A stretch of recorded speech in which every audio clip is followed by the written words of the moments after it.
Bueno, continuando con los mitos del rey Arturo, estamos con el libro de La Maga Morgana y la traición de la sangre. Y vamos a iniciar el capítulo 2, que se llama Tres Misterios.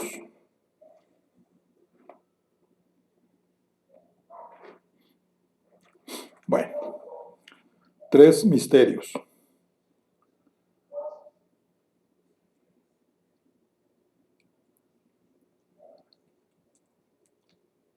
Fue consciente del mundo un instante antes de abrir los ojos. Morgana no era una mujer de despertares lentos. Sus ojos temblaron bajo los párpados. Sintió en su piel la calidez de la luz que se filtraba por las ventanas, cubiertas tan solo con finas tiras de pergamino que dejaban pasar haces rojizos. El bosque murmuraba como siempre, pero había algo diferente: el rumor de unos pasos distintos en el ambiente, de pesadas botas muy diferentes al calzado cómodo del druida. Se incorporó en el lecho. Una funda de lino blanco rellena de paja limpia y hojas de manzano, justo en el momento en que el suelo de la cabaña crujía en el piso inferior. Contuvo el aliento. De repente supo, como sabía ella las cosas, de forma clara y sin fisuras, que aquella presencia no era la de Merlín. Se cubrió con un ligero sayo de lino gris oscuro sobre la camisola. Los pasos subían la escalera arriba, haciendo crujir los peldaños de madera. Vio ella alrededor que no había mucho que pudiera usar para defenderse. Se había confiado en la quietud del bosque. Su mirada se detuvo en los frascos de cristal que reposaban en las repisas. El más próximo estaba lleno de esencia de tejo, muy poderosa, capaz tanto de sanar como de frenar los latidos del corazón. Sería una lástima romper el recipiente y perder su contenido para hacerse solo con un afilado pedazo de cristal. Una voz familiar, pero extraña a sus oídos por la distancia y el rencor heló su sangre, heló su corazón. Morgana. La voz sonó al otro lado de la puerta. Ella vio que ésta se abría, paralizada por la sorpresa. ¿Estás ahí? El rostro de Arturo Pendragón, dubitativo al principio, se iluminó al descubrir el de su hermana. Un observador atento hubiera podido adivinar el parecido a través de las diferencias superficiales. La melena roja de ella, que era delgada, contrastaba con las ondas de él, más alto y más fuerte, pero de ambos emanaba igual sensación de brío, como si fueran juncos esbeltos que el viento no logra quebrar, y compartían esa mirada profunda y encantada, la de quien no es del todo de este mundo. El rey Arturo de Logrés entró en la alcoba, con el ceño ligeramente fruncido, esperando la reacción de ella, y ella lo hizo esperar. Había pasado semanas odiándolo, reviviendo una y otra vez su último encuentro cuando él había renegado de ella. La había castigado por su amor por Graelens, la había desterrado. Las heridas eran demasiado profundas. Sin embargo, al tenerlo delante, sentía que no podía odiarlo del todo. No vestía el emblema del dragón, solo un sencillo tobardo negro y verde sobre el sayo. No parecía un guerrero curtido, aunque lo era, ni un rey, sino solo su hermano. ¿Qué haces aquí? La voz de Morgana traicionaba su frialdad. Celebro verte de nuevo. He de admitir que he extrañado nuestras conversaciones y nuestros paseos. Ella inclinó la cabeza, adquiriendo el aire de un pajarillo desconcertado. Él continuó: el alcance de tu entendimiento. Morgana apretó los labios.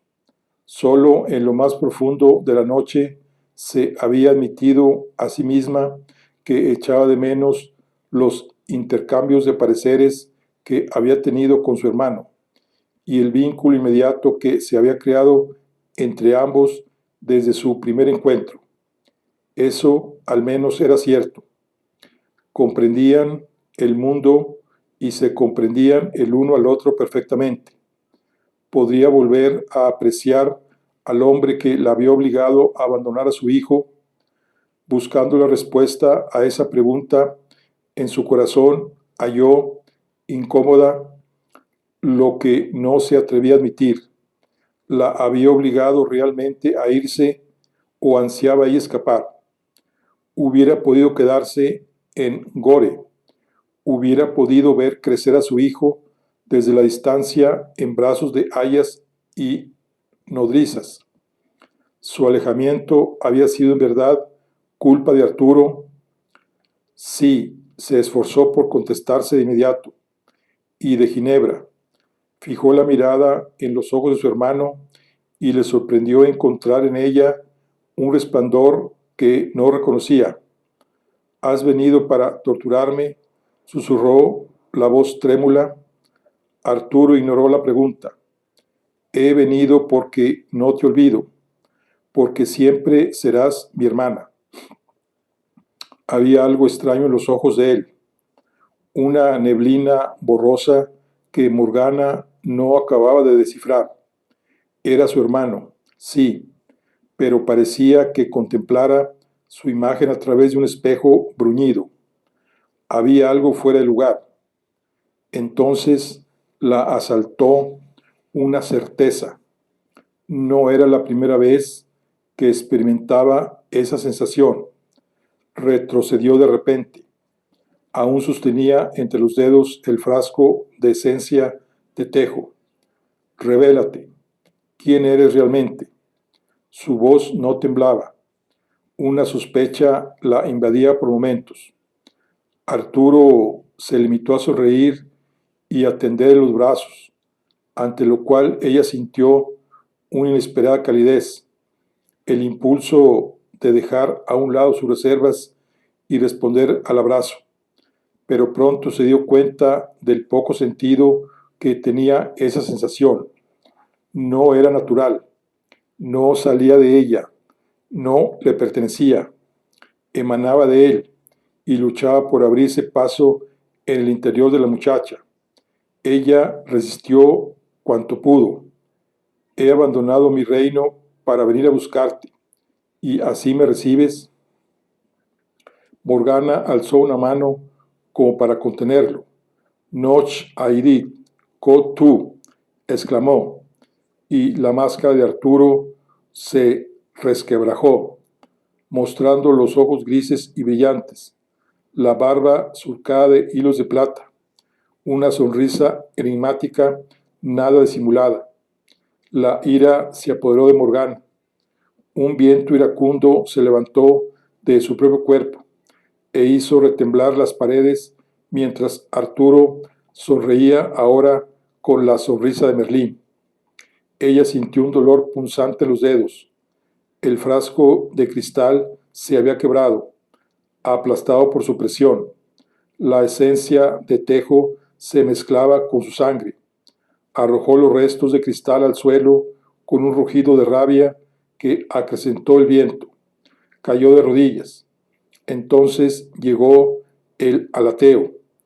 Unas alas negras golpearon las ventanas, desprendieron el pergamino y dejando entrar una bandada de cuervos que arremetió contra todo lo que encontró a su paso. El estallido duró apenas un instante.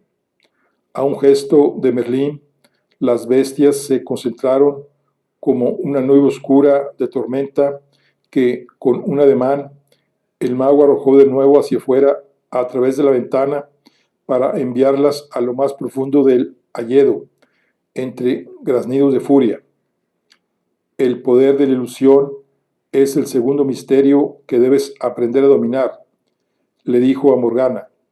Es uno de los dones más formidables y de los más peligrosos. Si lo dominas, podrás jugar a placer con el entendimiento. Podrás ser joven o vieja, hombre o mujer, hermosa o horrible para los demás. Podrás hechizarlos para que vean lo que tú veas, para que oigan lo que tú desees. Se arrodilló junto a ella, que aún tenía las manos salpicadas de sangre. Pero cuidado, Morgana. La tentación de jugar con las vidas ajenas es una bestia traicionera. Si dejas que escape a tu control, te morderá la mano en cuanto pueda. Ella alzaba su mirada torva hacia él desde el suelo. Conocía el misterio de la ilusión. ¿A qué dudarlo? Fue su primer y amargo contacto con Merlín en la noche hacia que cambió su vida, y aún se permitía él seguir jugando con ella.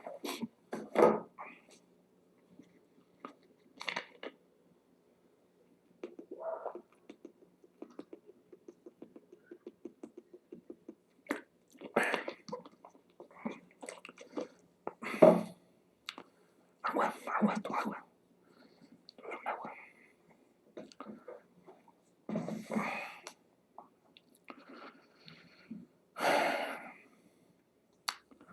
La villa de Almesbury brillaba aquella mañana, bulliciosa, llena de vida en un día de mercado.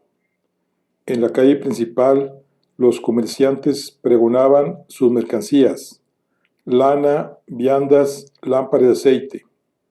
Los animales, conducidos por sus dueños, levantaban polvo y su aroma acre se mezclaba con el de las especias y las hierbas aromáticas. Morgana se sintió embargada de una sensación agradable que no la visitaba desde que moraba en la quietud del hayedo, la de una araña en el centro de un abarrotado hormiguero. Aquella mañana se había trenzado el cabello y, en contra de su costumbre, lo había cubierto con un velo. Vestía un sobresayo de sarga encima de la túnica blanca, y, oculta su melena roja, no destacaba entre la multitud. Su aspecto recordaba al de la novicia que había sido en una vida anterior.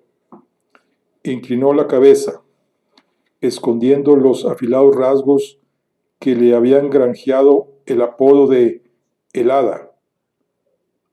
Había mucho donde escoger, pero ¿dónde detenerse?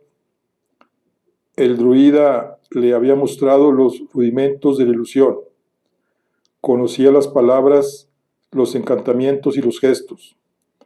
Distinguía las sutiles diferencias entre un giro de muñeca y otro, e incluso había aprendido aquellos conjuros que necesitaban el apoyo del objetal: una esencia, una gota de rocío recogida antes del alba, un aroma que nublaba los sentidos y confundía la visión.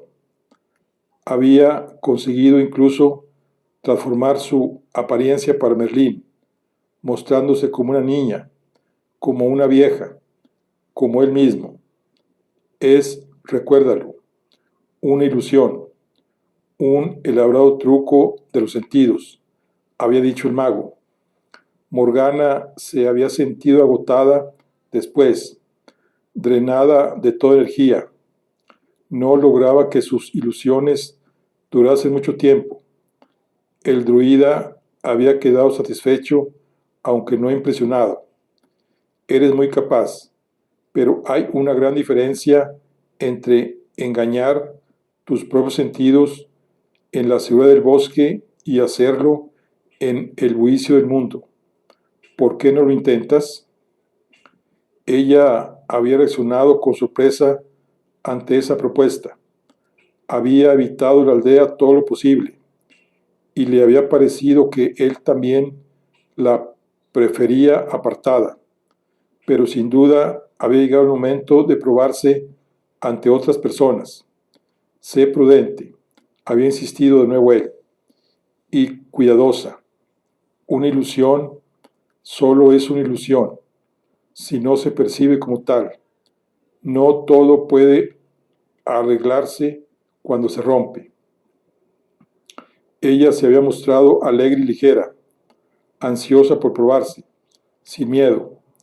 El mago le había sonreído, divertido por su gallardía, pero Morgana supo ver en su sonrisa un atisbo de inquietud.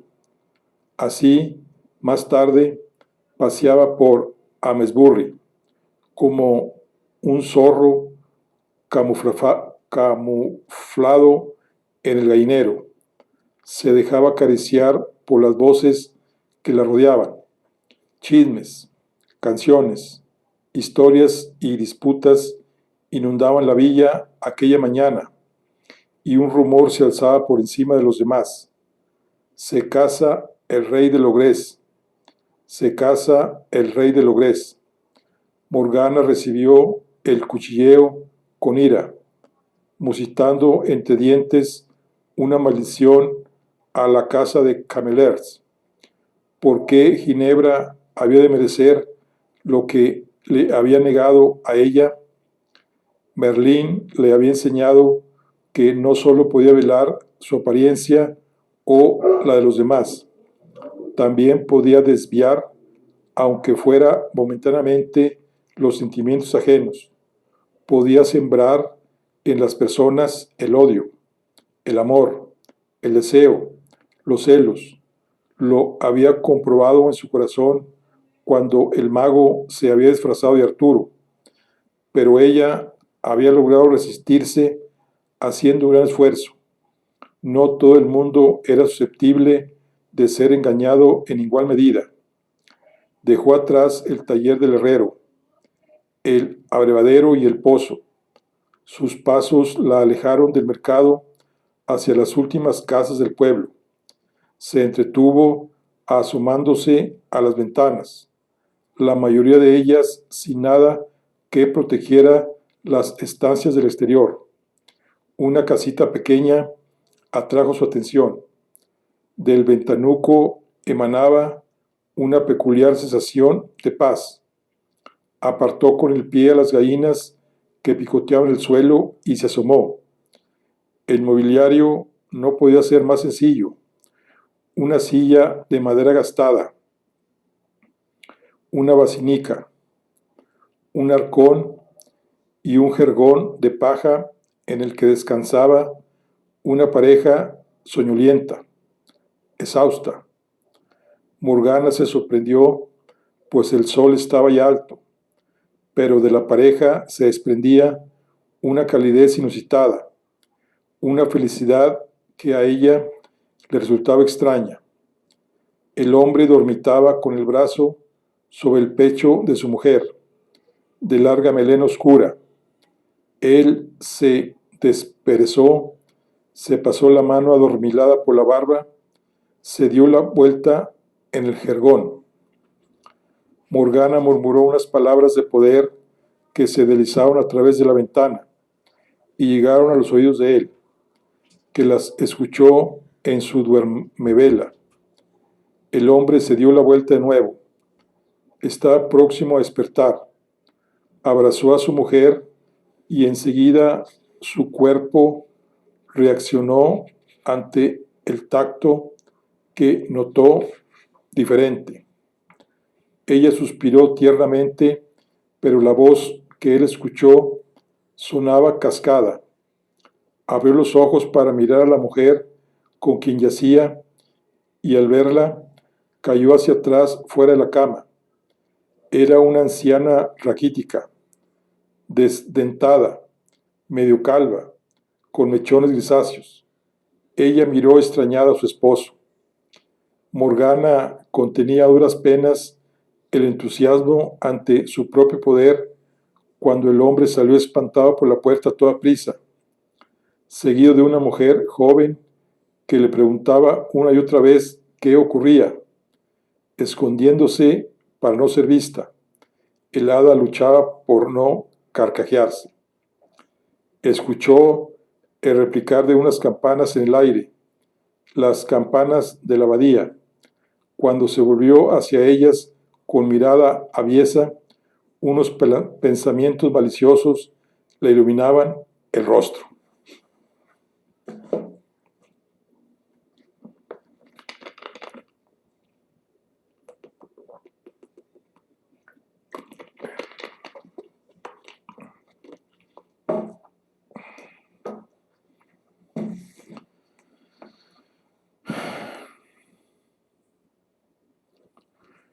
La abadía se alzaba pasada la linde del pueblo, sobre un promontorio que se elevaba ligeramente sobre el valle.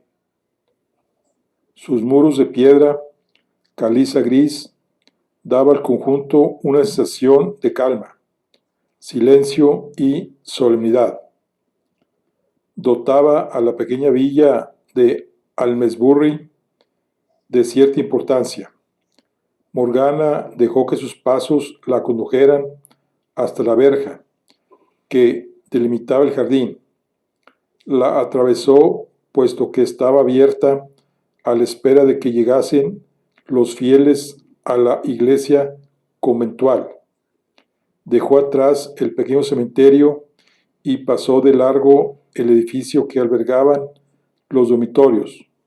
Sin rumbo decidido, rodeó el claustro sencillo y cubierto de musgo, acariciando con los dedos la piedra gris ociosa y observadora.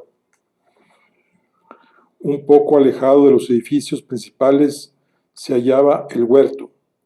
Morgana se ocultó para observarlo desde la distancia. Las novicias trabajaban hacendosamente, con los cabellos recogidos bajo sus toquillas claras y los delantales salpicados de tierra.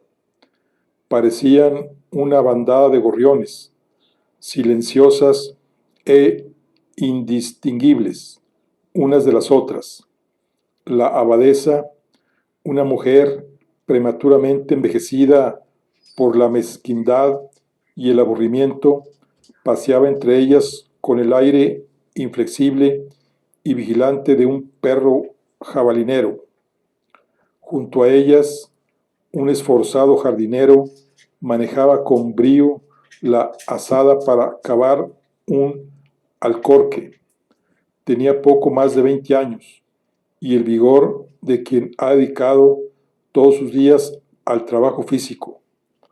Haciendo una breve pausa, se enjuagó el sudor de la frente con el antebrazo, apartando los rizos oscuros. Su mirada vagó, curiosa y distraída entre las novicias que laboraban a su alrededor, procurando no acercarse a él. Morgana buscó a una de ellas para hacerla blanco de su tentativa. No le resultó difícil. Una expresión seria y austera la atrajo enseguida.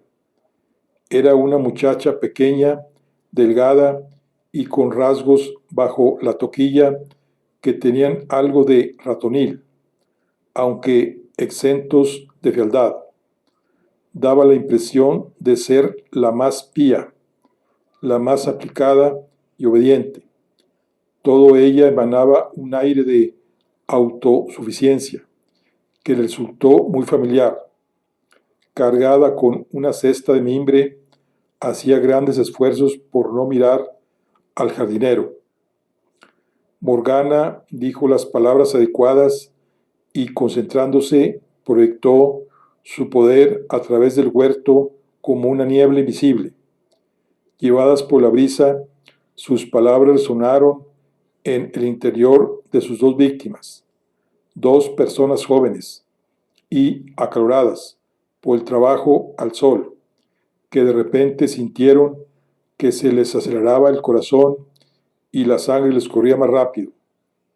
Súbitamente alterado, el muchacho reparó en la novicia, que a su vez lo estaba mirando visiblemente azorada. Pareció que hubieran escuchado uno el nombre del otro susurrado al oído. Sus miradas quedaron atrapadas por un instante de encanto y luego las apartaron, muertos de vergüenza, pero ya incapaz de olvidar lo que habían visto. A los ojos de ella, él aparecía viril, un animal primario y perfecto. Para él, la figura anodina de ella se había tornado insinuante. Las formas de la feminidad, llamándolo bajo la sencilla túnica de lino. Ambos contenían el aliento, mirando al otro de soslayo. En su pensamiento, la novicia y el jardinero soñaban con consumar una pasión inesperada como fuera y donde fuera. Morgana se desprendió del velo de lino y se deshizo las trenzas, liberando su melena roja, mientras se alejaba sonriente para desaparecer de nuevo en las profundidades del bosque.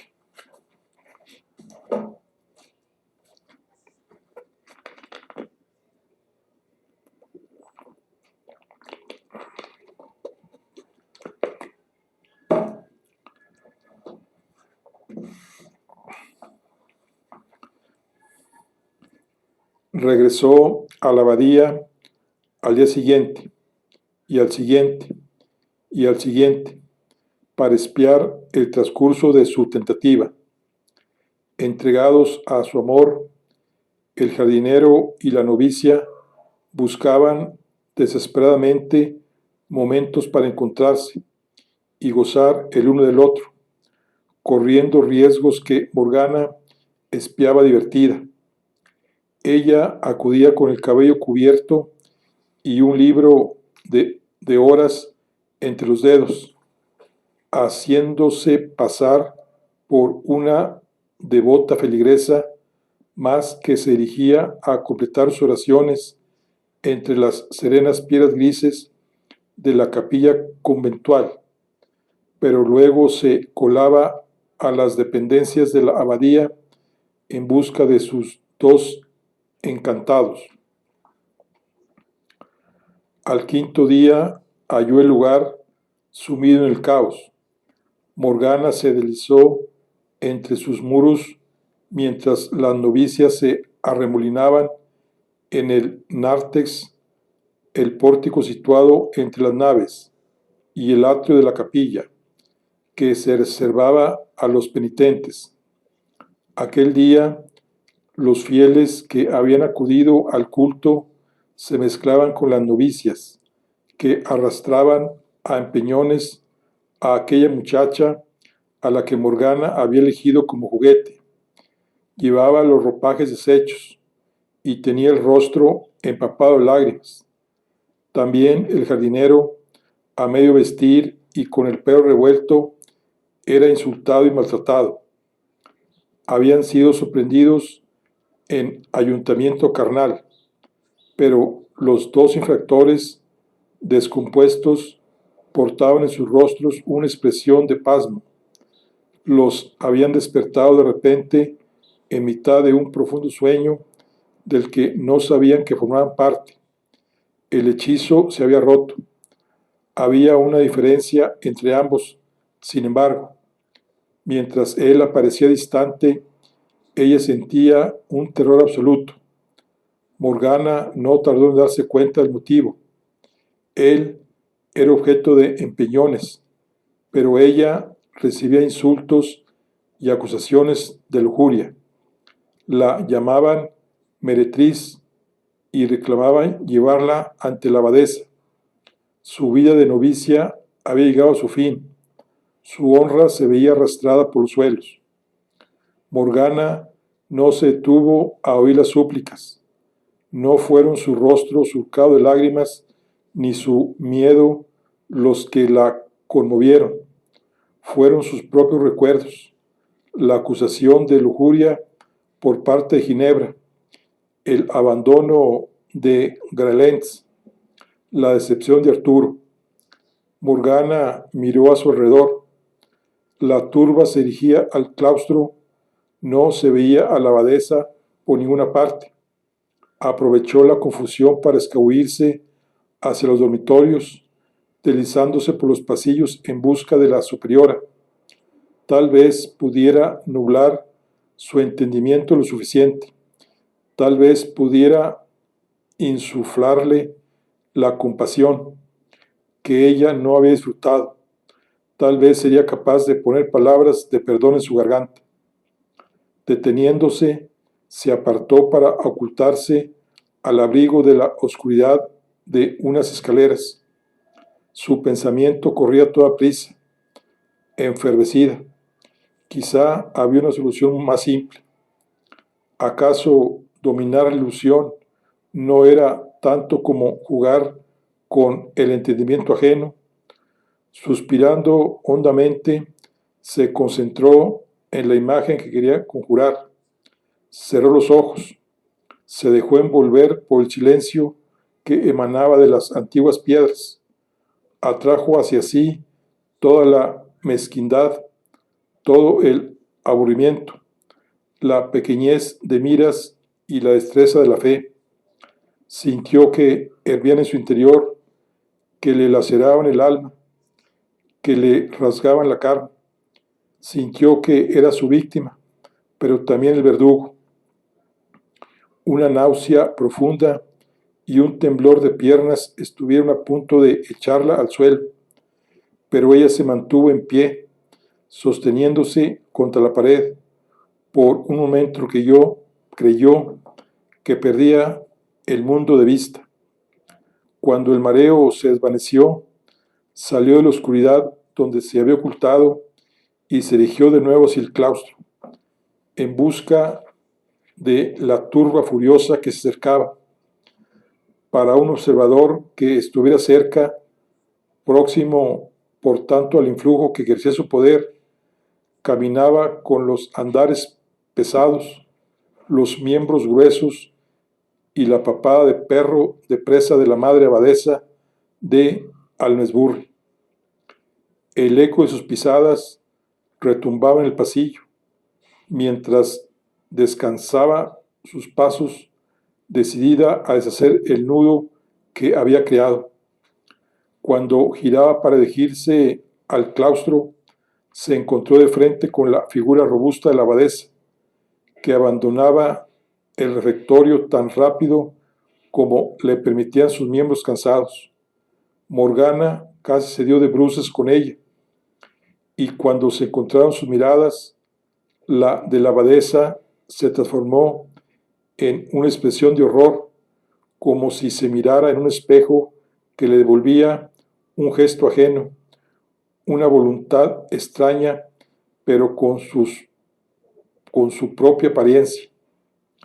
La abadesa abrió la boca en un grito sordo y, señalándose a sí misma en Morgana con un dedo tembloroso, retrocedió, tropezando con el bajo de su hábito. Cayó al suelo en una maraña de tela basta y, sin levantarse, hizo la señal de la cruz una y otra vez. Morgana le devolvió con sus propios rasgos una mirada de enojo.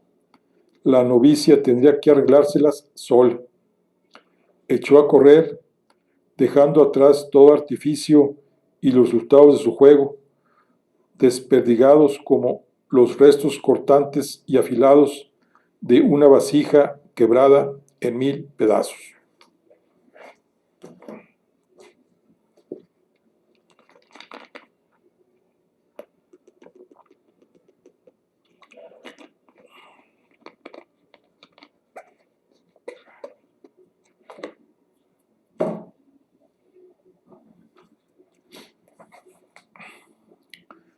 En el hayedo, Merlín la regañó como hubiera reprendido a una niña pequeña.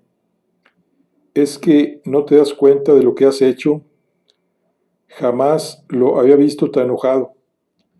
parecía más alto y más oscuro, mientras daba rienda suelta a una ira contenida que Morgana sospechaba estaba siempre ahí.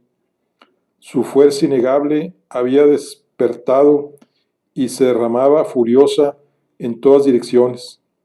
Ella no se encogió, no agachó la cabeza, más bien al contrario.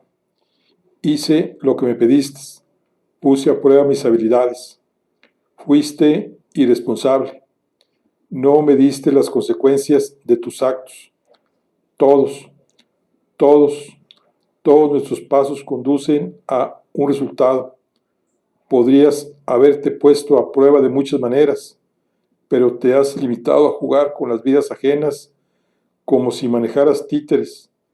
¿Qué será de ellas ahora y de los nuestros? En la villa se habla de brujería y malas artes. Confiaba en que tendrías mejor juicio.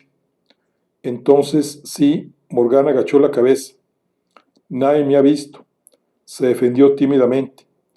No es necesario que te vean para que te teman. Te recuerdo que no es la primera vez que tengo que interceder por tu causa. Morgana se lamentó al oír esas palabras. Significaban que el druida podía intervenir de alguna manera. Ella no sabía cómo, para recoger los cristales rotos y barrer los restos de su imprudencia. Se sintió humillada por ello. Si no eres capaz de medir tus obras, quizá me haya equivocado al confiarte mi conocimiento. Morgana lo miró dolida y furiosa. El mago sostuvo su mirada desde las alturas. Aquella noche su lecho le pareció insufriblemente duro e incómodo. Se levantó, descalza, y sintió un leve estremecimiento. Los días seguían siendo cálidos, pero al caer la noche se levantaba una brisa que enfriaba los miembros e invitaba a acomodarse bajo las mantas. Inquieta, Morgana bajó las escaleras, se detuvo en el hogar que estaba apagado, sin rescoldos que agitar. No había rastro del druida en la cabaña. Quizá había decidido abandonar su adiestramiento. Se sentía pequeña y frágil, estúpida. En su interior bullían los restos de una ira antigua, nacida de su propia sensación de injusticia. Cuando Ginebra la había sorprendido en brazos de Graelens, él había sido alejado y su honor se había mantenido intacto. Las acusaciones de lujuria y pecado y desenfreno y brujería habían caído sobre Morgana. Ahora ella misma había causado una injusticia pareja. Se hizo una promesa, mirando los restos fríos de carbón en la chimenea. Sería prudente, sería habilidosa, pero no para servir los propósitos de Merlín. Haría de la debilidad de los hombres su herramienta, pero nunca volvería a mancillar el honor de una mujer. Bien al contrario, pondría su ira y su fuerza al servicio de la venganza de tales afrentas. Pero eso sería después, porque primero había de satisfacer su propia venganza. Tenía que reparar el ultraje que había recibido de la futura reina Ginebra.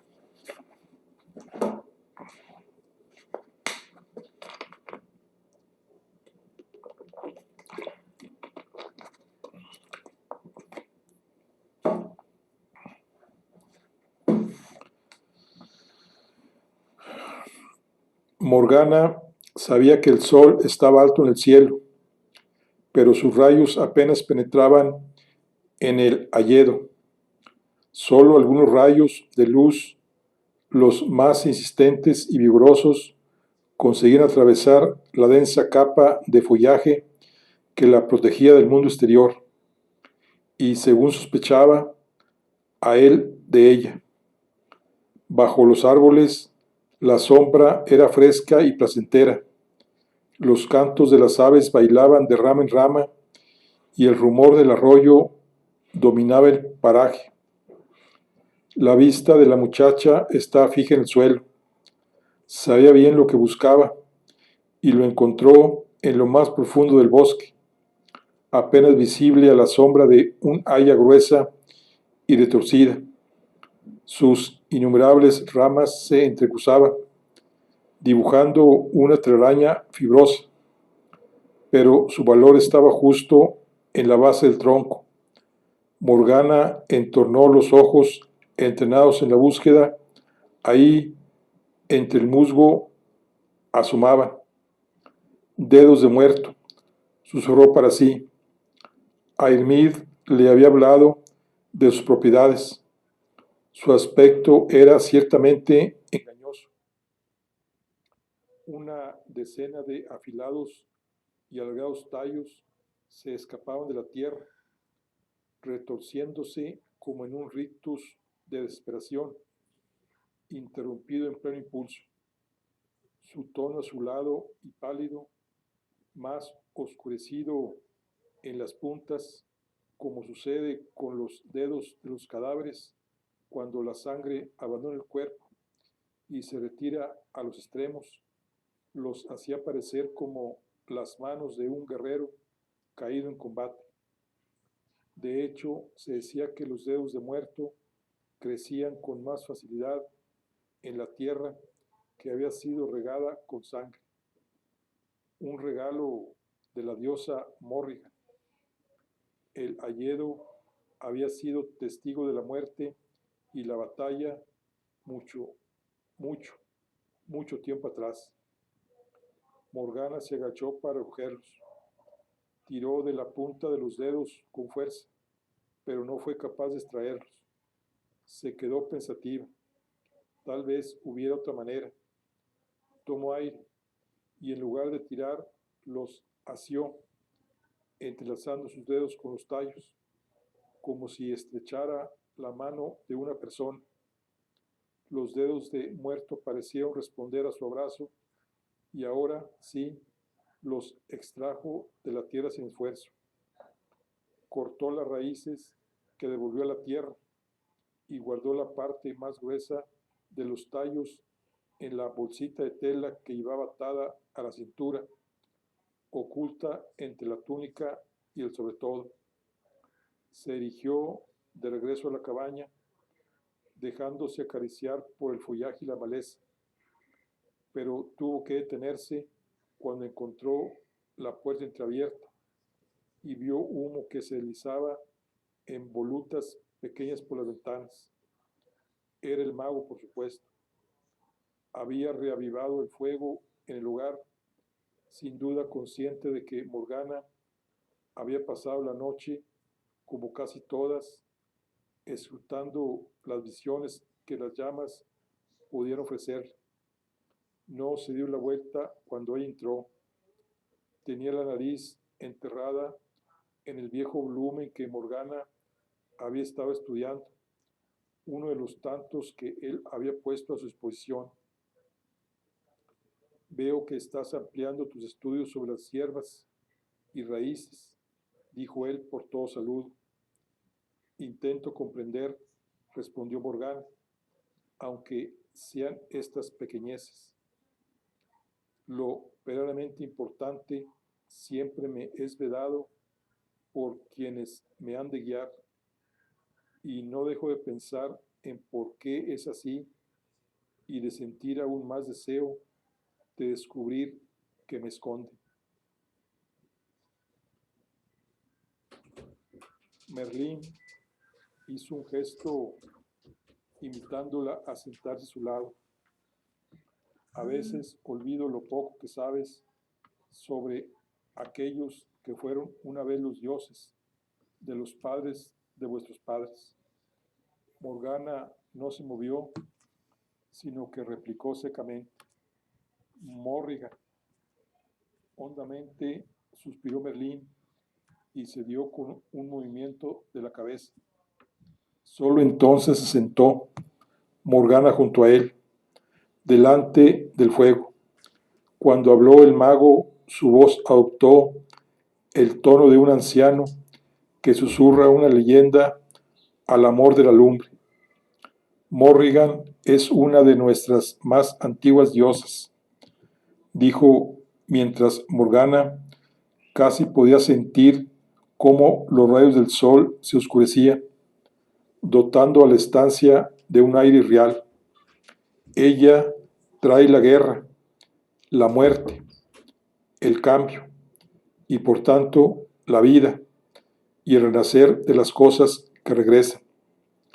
Tiene 3 rostros: Nemaín, el frenesí de la batalla; Macha, el valor y la destreza en combate; y Bad, el cuervo que instiga el terror en el corazón de los hombres y puede hacer que cambien las tornas en la batalla.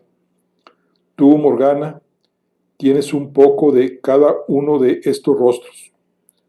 Se hizo el silencio entre ellos, un silencio espeso, pero no incómodo, pues se contenía en él mucho de lo que ambos ya sabían, pero evitaban decirse. Se volvió hacia ella el mago para mirarlo fijamente a los ojos. Se volvió ella hacia el mago para mirarlo fijamente a los ojos. «Es por eso por lo que recelas de mí», le dijo. Merlín no respondió al instante. Ella vio que sus pupilas retemblaban. Él negó con la cabeza. «No recelo de ti, sino de la indocilidad del dragón y de sus implacables enemigos. Admiro tu poder desde que lo percibí por primera vez. Crees que te he perjudicado durante tu vida, pero lo que pretendía hacer era ponerte a salvo de peligros bien ciertos, ganar tiempo para que llegase este momento, el momento en que podría darte las armas que necesitas para librar la última batalla. Lamento si no he sabido hacerlo mejor y te he causado daño. Te pido disculpas por ello. Ahora, sigamos adelante». Morgana quedó sin aliento. Pocas veces había escuchado palabras como aquellas. En pocas ocasiones se había sentido objeto de tal consideración. Tragó saliva y respondió sobrecogida. «¿Vas a completar mi formación?» Merlín se había ausentado durante más tiempo esta vez. La había alejado del círculo de piedras, la había abandonado. Al principio Morgana lo había atribuido a la furia, después había empezado a pensar que podía haber algo más. El druida se limitó a señalar un pergamino lacrado que descansaba sobre la repisa. «En esta ocasión he venido como mensajero». El sello llevaba el emblema de su hermano Arturo, el dragón de oro. Morgana lo desgarró con dedos temblorosos y leyó el breve mensaje. Merlín observaba su reacción. Ella lo interpeló con el gesto endurecido. «¿Qué es esto?» «Tu hermano te invita a su boda». El druida se puso de pie. «Te tiende la mano, Morgana. Te invita a regresar y dejar atrás el pasado». La tribulación ensombreció el rostro de la muchacha. «Piénsalo. Es tu puerta para regresar al mundo. Deja atrás el rencor y vuelve. Serás más útil allá que aquí, oculta y perdida en el bosque». Sintió ella que la furia la invadía.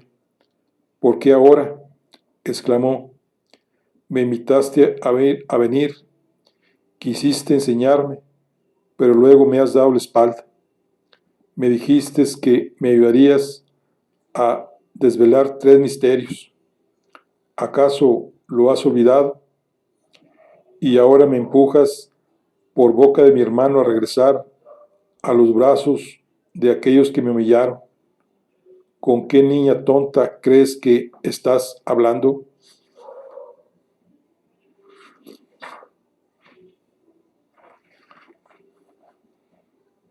¿Es que no te conmueven las palabras de concordia que te escribe tu hermano? Morgana sintió una punzada de dolor. El druida conocía la debilidad que sentía por Arturo. Miró el pergamino con desdén. El tono era formal. Difícilmente podría haberse conmovido. En su cabeza, ella se figuró que a Merlín no debía de haberle resultado sencillo convencer al futuro rey. Lo que no alcanzaba a comprender era por qué. Cualquiera podría haberlas escrito. No hay nada en ellas de mi hermano más que su rúbrica. ¿Por qué me quieres de nuevo en la corte? Te busqué porque era lo que debía ser. Te he preparado porque eres fuerte y porque tu poder en manos inexpertas puede ser fatal. Te he adiestrado porque eres una señal del poder de los dioses antiguos en la tierra, porque puedes ayudarme a que nuestro mundo no acabe por extinguirse del todo, pero quizá he cargado sobre ti una responsabilidad que no has pedido. Puedo con ello y con más. No me asusta responsabilidad alguna, replicó ella orgullosa, pero he de saberlo todo, conocer hasta el último secreto. ¿Por qué no quieres completar mi formación? ¿Temes que te supere? ¿No es esa la ambición de cualquier maestro que se precie? El druida sonrió y apartó la mirada, pero sus ojos grises lo traicionaron, y Morgana lo supo entonces. No recelaba de ella por creerla atolondrada, sino que había empezado a tenerle miedo. Ante tal certeza, ella se sintió serena más que nunca. De acuerdo, lo haré, afirmó. Regresaré a Camelers y asistiré a la boda de mi hermano con su prometida. Merlín la miraba tratando de descifrar la verdadera intención de sus palabras. Regresaré, me postraré ante el rey y me reconciliaré con Ginebra.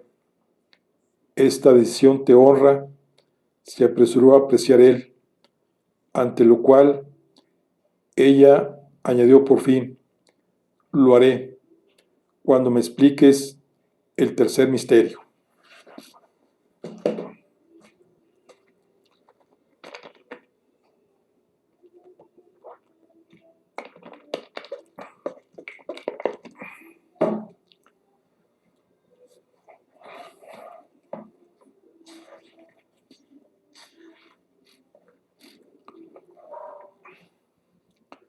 Morgana sintió que el poder se vertía en forma de volutas negras desde las puntas de sus dedos hasta las raíces del viejo olmo que desplegaba sus ramas frente a ella, y se preguntó si el mago podía verlo.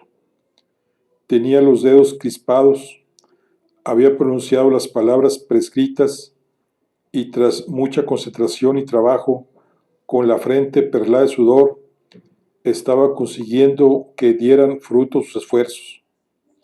Merlín había revelado que el tercer misterio la transformaría, el tercer misterio, la transformación, era la más compleja de las artes mágicas y Morgana estaba comprobándolo en sus carnes. Has conseguido atraer las visiones y las ilusión. Resulta tan natural para ti como respirar, había dicho, pero la transformación no consiste en atisbar entre la niebla ni el nublar el entendimiento. Se trata de transformar la materia, de moldearla como si fuera barro entre sus manos. Solo los druidas más poderosos consiguieron dominar esta magia. Tú puedes hacerlo, convertir el agua en piedra, transformar en pez un pájaro. Había cierto escepticismo en la voz de Morgana. Por toda respuesta, el druida se agachó y arrancó un delicado trébol. Cerró el puño y murmuró unas palabras insuflándole su aliento. Cuando abrió la mano, un diminuto pajarillo de pechera verde y ojos brillantes echó a volar y se perdió entre el follaje. Morgana tardó un instante en reaccionar. Esa era la magia de los días antiguos que tanto había ansiado conocer. Posee semejante poder. ¿Por qué nunca haces uso de él? El mago pareció cansado. Has aprendido ya, Morgana, que la magia tiene su costo. Ahora has de comprender que cuando más compleja se vuelve, más oneroso es el pago que exige. Era una alumna aventajada. Ya había conseguido llevar a cabo transformaciones sencillas, convertir el agua en cristal, una roca en una jarra de vidrio tallado. Había belleza en sus creaciones, pero cada una de ellas la agotaba. Si era el arte de los alfareros, el suelo de Morgana estaba cubierto de piezas de loza rota y de barro quebrado, y el arte de transformar las cosas vivas aún se le resistía.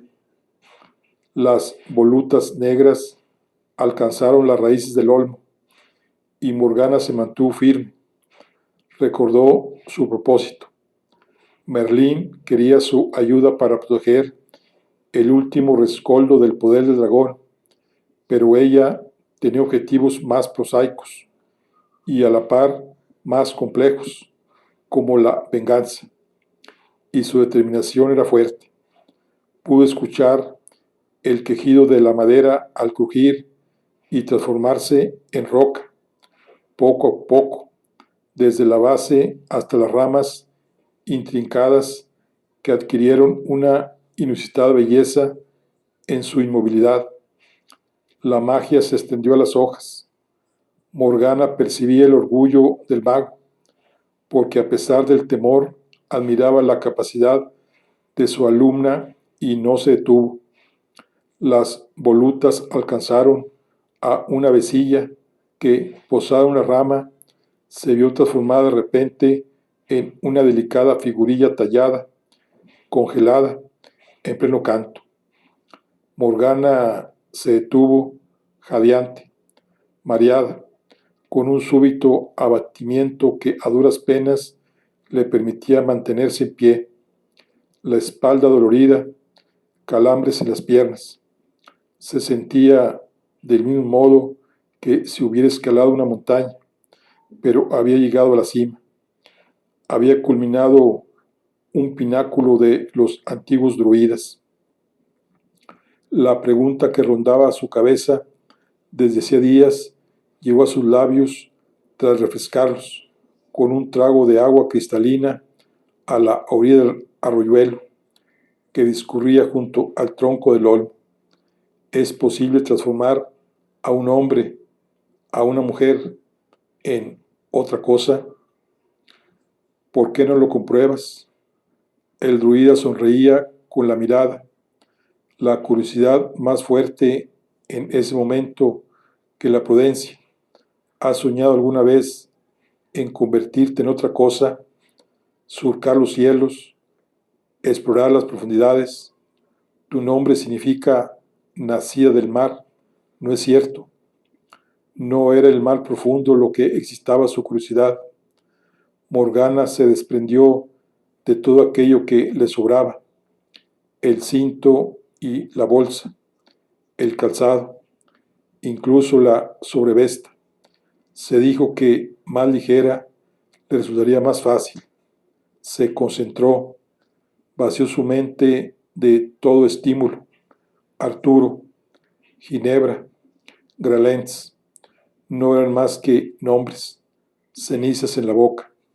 Se abrazó a sí misma, dejó que su poder fluyera de sus dedos a su propio cuerpo, y en un instante tuvo miedo, al sentir el frío abrazo de la magia, pero se lo arrancó de encima con una sacudida y dejó que sus labios continuaran murmurando los antiguos encantamientos, hasta que olvidó la presencia de Merlín, hasta que sintió que sus vestiduras se desgarraban en mil pedazos, que sus brazos se extendían y que sus cabellos rojizos se tornaban en negras plumas.